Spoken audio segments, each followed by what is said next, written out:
Welcome everyone to the Garfield, Sandy, and Squidward show.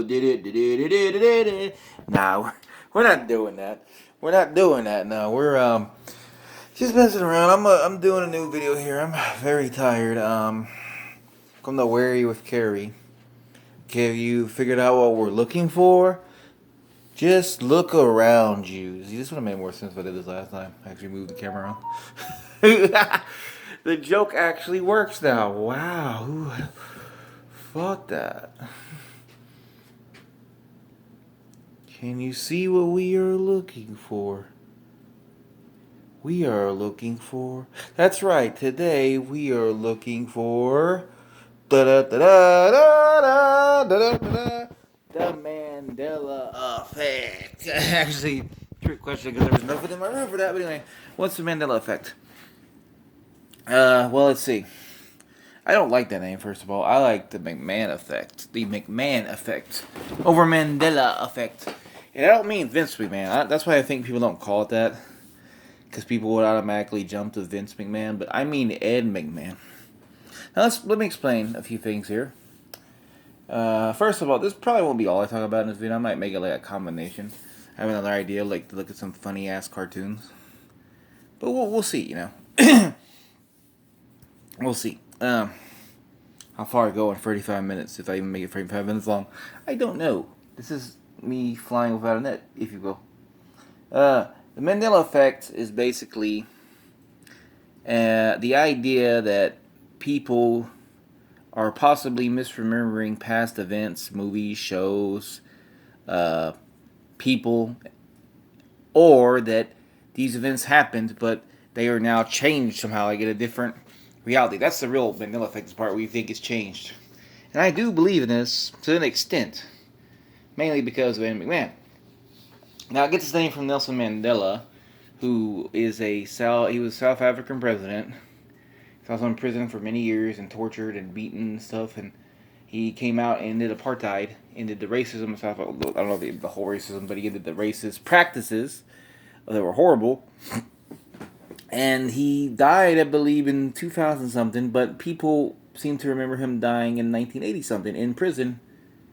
And that's kind of how the whole thing started. People misremember stuff, or possibly, I should say possibly, I don't want to insult people. There's other stuff too, like, I can name one that is kind of weird. It's like that, hey, hey, what's the matter with you? Hey, come and get your love. You know that song? By Redbone. Well, it's not hey. It sounds like saying hey, right? They're saying it's hail, hail, hail, hail. You know, if you know that song, it sounds weird.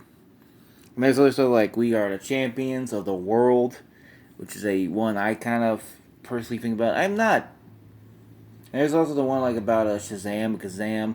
Let me talk about the McMahon one because this is gonna take some explaining to do. All right, so Ed McMahon, I'm not sure when he passed away. I believe it was in like 2013. He was I believe he was a comedian, a sidekick for many years to Johnny Carson on the Tonight Show with Johnny Carson. He also had a show called Star Search, which was like a talent show. It was like a sort of like America's Got Talent, you know, something like that. And also, he was a commercial spokesperson, and he was a commercial spokesperson as put in his obituary by major news sites for Publishers Clearing House, where he would famously walk around with a big check. He would knock on someone's door, and you'd hear that. You open the door, and there's Ed McMahon with a big check. And it's a Publishers Clearing House, and he'd give you a check, and it was like a sweepstakes. This might be before a lot of people's time, and even to me, it sounds very strange now. It's been so long, but like it's a mail in order sweepstakes. You had to like subscribe to their things, and then you supposedly would win all this money. I think it's like $100,000. But anyway, well, guess what? And it was very clearly on the checks. They was sending the commercial. It was Publishers Clearing House.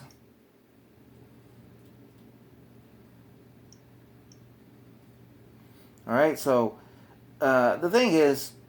Only very recently, I was looking at the Mandela effect. I wasn't necessarily a believer in it. I just kind of followed it because it's interesting to me. And there's one about this guy started talking about how it's now American Family Publishers that he worked for, and that makes no sense. Like, even looking at this, I've never heard of this company before, like 3 years ago. I've heard of Publishers Clearinghouse my whole life, and let me explain. My parents did not watch uh, the Tonight Show when I was growing up. I don't ever remember them watching that with Johnny Carson. I remember my dad watching David Letterman later on. He'd watch him, and he'd watch, I think a few other people, but I just mainly remember Letterman, maybe a few other ones. But, but, but, I, as a kid, like, I remember, like, from the age of, like, 5 years old to, like, even early teens, the only way I knew this dude, because they did not watch that. I did not watch those Star Search. I only knew him from those commercials. I remember him saying Publishers Clearinghouse and delivering the big checks, because not only does he work for American Family Publishers, according to this, he never delivered the big checks. Which is very strange, because not only is there several TV shows and movies that make references to him delivering the big checks, even if they don't have him say it directly a name. Like, in the movie Heathers, I can give you one right now. In the movie Heathers, in the beginning, in the starting poll, she asked, let's say, the old guy, I believe, the exact, the phrasing might be wrong here, but it's something like, the old guy, Ed, brings you the big check, and then tomorrow, of her, I think it was $1 million, a big check for $1 million, and tomorrow aliens are going to destroy the Earth. What do you spend the money on, you know? It's phrased something like that. Like, I might have the phrasing wrong, but it's like that. It's referencing him delivering a check. And to top all this off, even weirder than that, even like another reference is that Johnny Carson was on David Letterman's show right before he quit hosting his own show, before David Letterman took over his show. Oh no, Jay Leno took over. I'm sorry, but David Letterman, before he retired, he went to David Letterman's show, and they had a bit where he gives David Letterman a check. He says, Ed McMahon couldn't be here, but he wanted me to give you this. And it says, on the check, in clear letters, clear as day, you can go find it on YouTube right now. It said, just put Johnny Carson, David Letterman, I think big checks get, it says Publishers Clearinghouse. Now, if this was a case of American Family Publishers, if you would think, unless this is some kind of rib on Ed, this would be a pretty far way to go. And plus, if he never delivered the big checks, why would they? Even if let's say Johnny Carson was ribbing our pal Ed there, he put the wrong company name on the check. Even if that was so, don't you think it's strange that they would use a big check if he never gave? Because according to them, the price. Look, what they say is that the Price Patrol was the ones who went to people's houses and gave the big checks, which was the Publishers Clearinghouse Price Patrol. And I've seen those commercials too. Let me make it clear. This is the only way I knew Ed McMahon. There's no way possible I would have known this dude without this.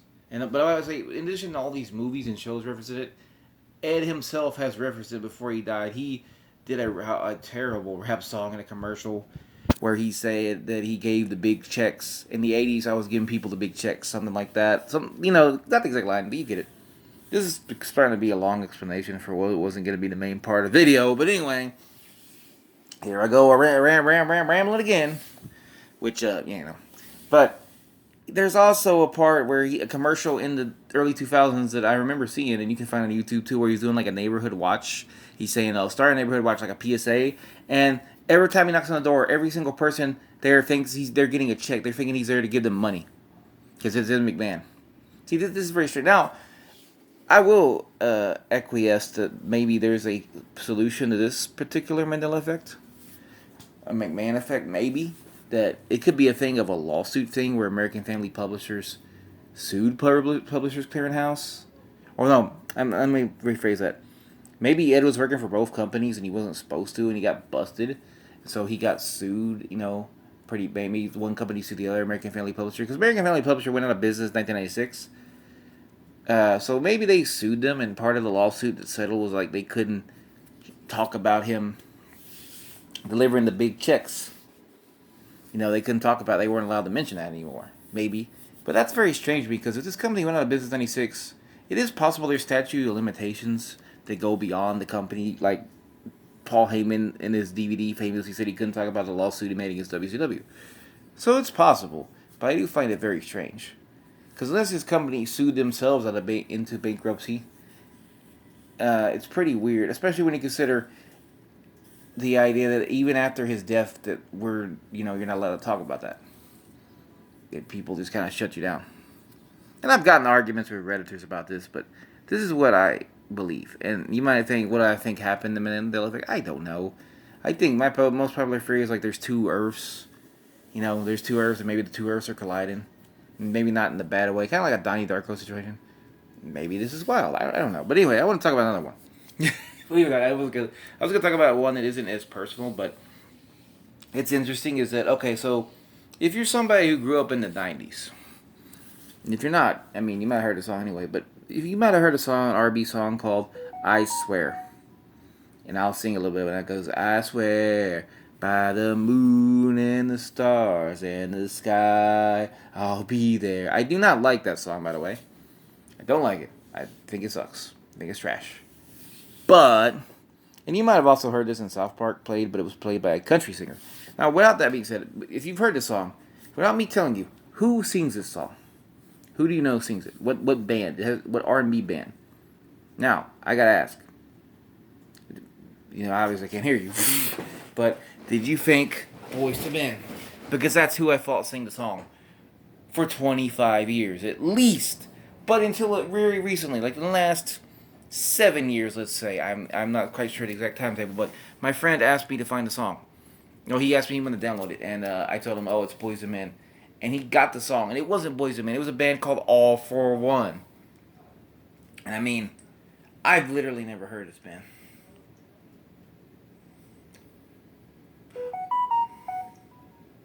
I've literally never heard of that band at all. I couldn't possibly have known about them to that point. And I don't understand how it's possible this band could sing this song. I literally never heard them. Maybe it's just because I didn't like the song. Maybe I didn't. I only heard it in people on the radio in passing. But it's very weird. Why would I attach Boyz II Men to that? I don't know. Now I don't even know what song Boyz II Men did. I couldn't even tell you one at all. And the only thing I could think of why I would associate Boyz II Men at all is that because they were on Fresh Prince of Bel-Air. So maybe that's why I think of them in this era and it was in the 90s. I don't know. But, you know, tell me, if you remember, tell me what you think about it. I'm getting some answers. I asked this question on Reddit, and I'm getting a lot of answers on it. I got into a whole tiff one time on Reddit about the McMahon effect.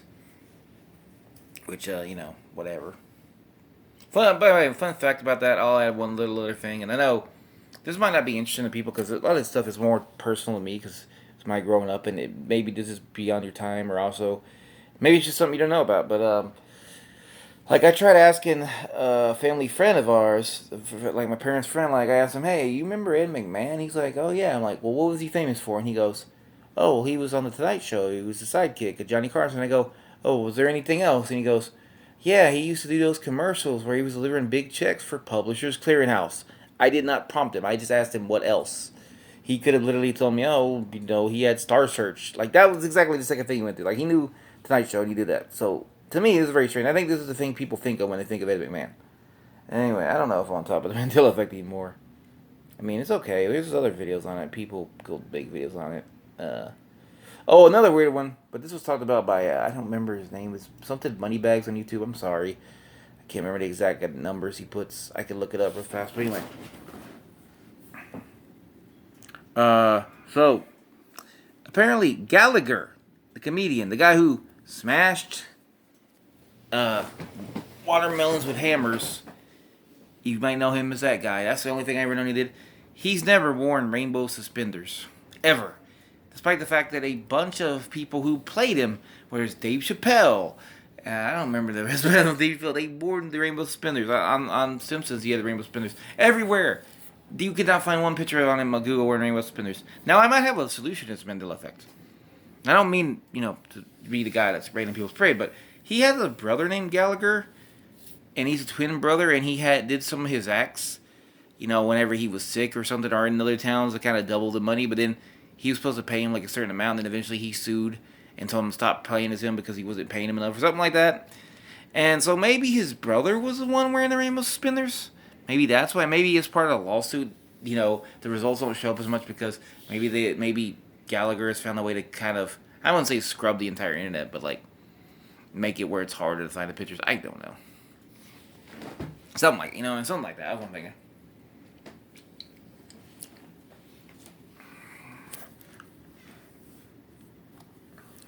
And that's my thoughts on that situation. But I don't know what else we're gonna talk about here. I might have found the movie I was looking for. Let's see. You ever heard the Immaculate Conception of Little Drizzle?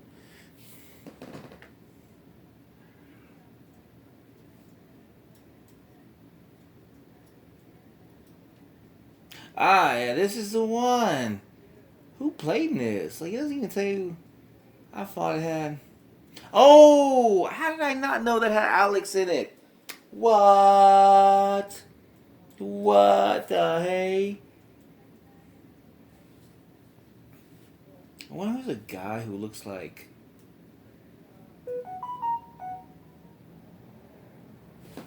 Ike Barinholtz.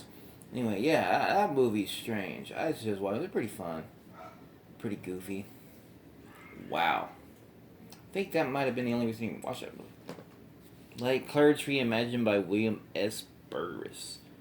Jeez. Well, I'm really happy I found that. But anyway, I was going to make this video longer, but I don't know what to really talk about. So, I guess. Oh, by the way, shout out to you, Sora. Happy you watched this, even though you might not know half of the shit I was talking about. That's cool. The Immaculate Conception of Little Drizzle. Maybe check that movie out sometime. It's pretty fun. Anyway, I hope you have a great day. Bye.